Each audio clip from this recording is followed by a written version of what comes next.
A esta hora le damos la bienvenida al senador por la Florida, Marco Rubio, que nos acompaña desde Washington. Senador, muy buenas noches, gracias por acompañarnos. Y pues quería comenzar preguntándole, ¿cómo califica la actuación de Estados Unidos hasta ahora en este conflicto, en esta invasión que hace Rusia a Ucrania? ¿Qué más puede hacer Estados Unidos? Bueno, es un momento importante de recordar que ningún país, hasta el más poderoso del mundo, tiene la habilidad de controlar todo. Esto es una guerra que está peleando un pueblo valiente en Ucrania y se le está dando un nivel de ayuda no simplemente a norteamericanos, sino de todos los países de OTAN, Europa, muchísimos países que están contribuyendo a ese esfuerzo que están haciendo. También estamos trabajando en este momento, si Dios quiere pronto, para proveer aún más ayuda humanitaria y militar para que ellos se puedan seguir defendiendo. Así que creo que es una cosa que ha unido a ambos partidos y que todos estamos trabajando juntos. Y también las sanciones que se han impuesto en contra de Rusia van a tener un impacto devastador sobre su economía. Putin le ha hecho más daño a Rusia en 6 días que los Estados Unidos jamás le podrán haber hecho. ¿Pudiera ser una de esas ayudas, por ejemplo, un apoyo más efectivo con la información de inteligencia? Bueno, sobre eso siempre queremos que se haga más. Hay que entender que eso hay que comunicarlo de alguna manera y tenemos que estar seguros que eso es comunicado de una manera segura. Pero creo que eso está pasando en este momento. Se puede ampliar y espero que se amplíe aún más todavía. Sobre eso estamos presionando y preguntando todos los días para asegurarnos que toda la evidencia que existe, que se la pueda presentar y que las fuerzas de Ucrania puedan utilizar para defenderse, se le esté dando, no simplemente que se le esté dando, sino se le esté dando a tiempo para que lo puedan usar. Está hablando de este fondo de ayuda pues en materia de seguridad y humanitaria. La Casa Blanca pidió que aprueben 10 billones de dólares como parte, además, de este fondo de emergencia por 32 billones de dólares. ¿Qué tan pronto puede ser aprobado? Bueno, hay que acordarse que de esos 10 billones, casi 2,5 o 3 son para defender este país, los Estados Unidos, en contra de ataques cibernéticos y electrónicos, que es una amenaza constante que estamos enfrentando y que ha aumentado esa amenaza a raíz de este conflicto. En términos de lo tan rápido se puede hacer, yo lo quisiera hacer hoy. Lo deberíamos haber hecho el lunes o el martes. No sé por qué el liderazgo demócrata aquí en el Senado no ha puesto prioridad sobre eso. Yo he presentado un proyecto de ley que tiene esa ayuda y estoy utilizando una de las reglas que existen aquí en el Senado para acelerar la votación sobre eso. No creo que debemos esperar hasta la semana próxima o la semana después de esa para tomar esta medida, porque de aquí a allá pueden pasar muchas cosas y posiblemente ya sea muy tarde. Así es, el tiempo apremia definitivamente y más en casos como este. Ahora, el presidente Biden dijo que está claro que Rusia ha atacado a civiles, pero que es muy pronto para decir si Putin ha cometido crímenes de guerra. ¿Por qué? ¿Por qué es pronto? ¿Qué opina? Yo creo que se equivocó en decir eso, porque el mismo día en que él estaba respondiendo que todavía no se podía decir que habían crímenes de guerra, la embajadora de las Naciones Unidas, que fue puesta ahí por él, estaba hablando de que las fuerzas rusas están atacando a civiles, hospitales, a niños, a escuelas. Esos son actos esos son crímenes de guerra, por definición. Así que yo creo que no es muy pronto decirlo, yo creo que ya se puede decir. Y me alegro mucho ver que organizaciones internacionales han anunciado que van a ir a Ucrania, se van a poner en el medio de este conflicto para empezar a documentar todo esto.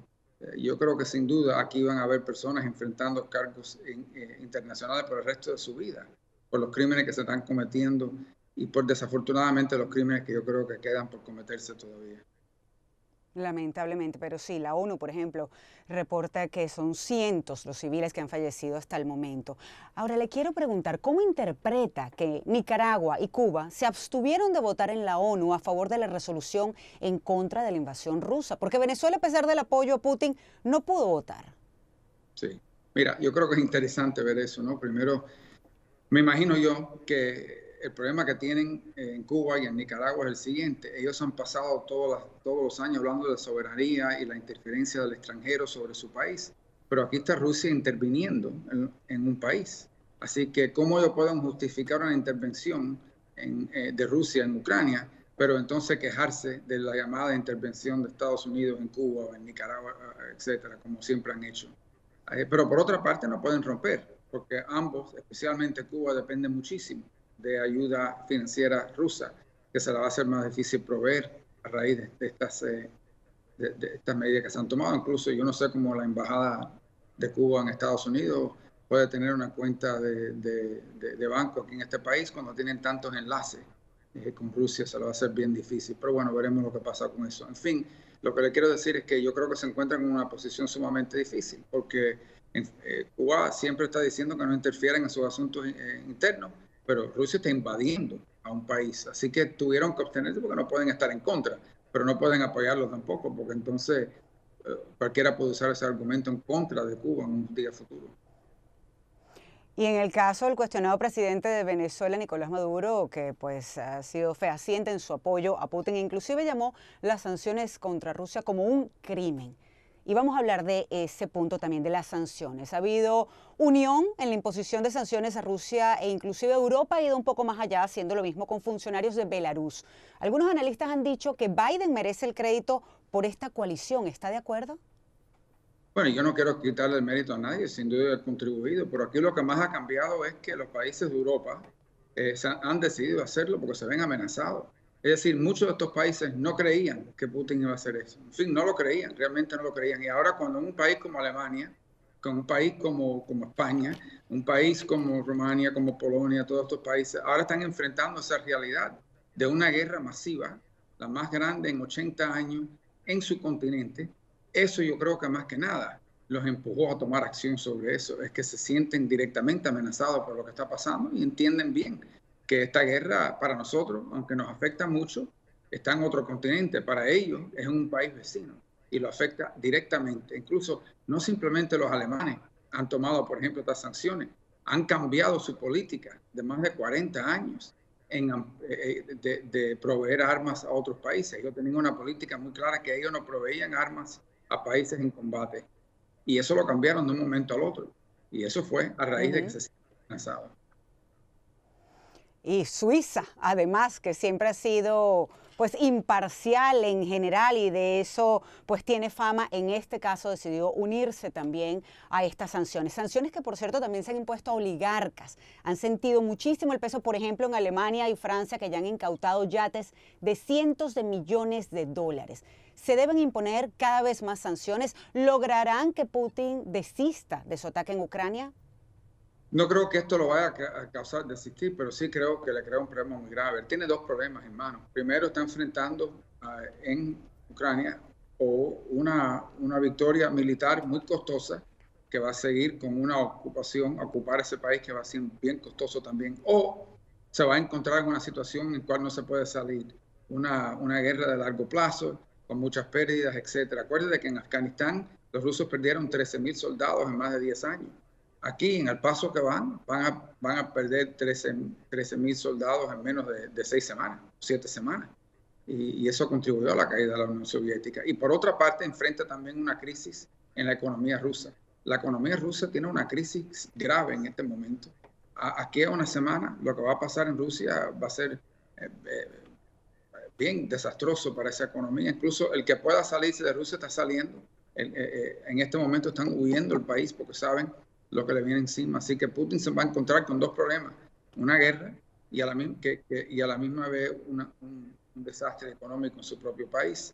Y eso, acuérdate también que estas guerras cuestan dinero, hay que pagar por todo lo que están haciendo en Ucrania. Y si su economía está sufriendo, se la va a hacer más difícil pagar por eso también. Bueno, esperemos que eso sea suficiente para que desista entonces de este ataque, de esta invasión, de esta guerra que ha desatado en Ucrania. Última pregunta y me despido. Usted dijo en Twitter que hay consecuencias a largo plazo en esta invasión a Ucrania y se preguntó cuántos países deben estar pensando, ¿esto es lo que pasa cuando un país no tiene armas nucleares? Fuerte afirmación, definitivamente, senador. ¿Puede ampliar un poco sobre el tema?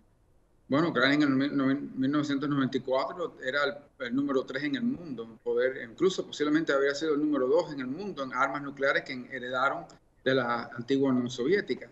Y en aquel entonces entraron en un acuerdo entre Rusia, Estados Unidos y otros países de que si Ucrania abandonaba esas armas nucleares, esos países garantizaban su seguridad. Bueno, ahora estamos viendo que no es así. Y me imagino que en muchos lugares del mundo, incluso lugares que ya tienen armas nucleares como Corea del Norte, y en otros que lo han pensado en el pasado, están diciendo a algunas personas, mira, eso es lo que le pasa a un país que no tiene armas nucleares, porque si Ucrania se hubiera quedado con esas armas, Rusia no poder haber invadido. En fin, yo creo que es una de las cosas, una de las consecuencias que hay que empezar a pensar, porque sin duda eso no se va a pronunciar inmediatamente, pero creo que a largo plazo hay muchos líderes en el mundo que van a empezar a pensar sobre eso.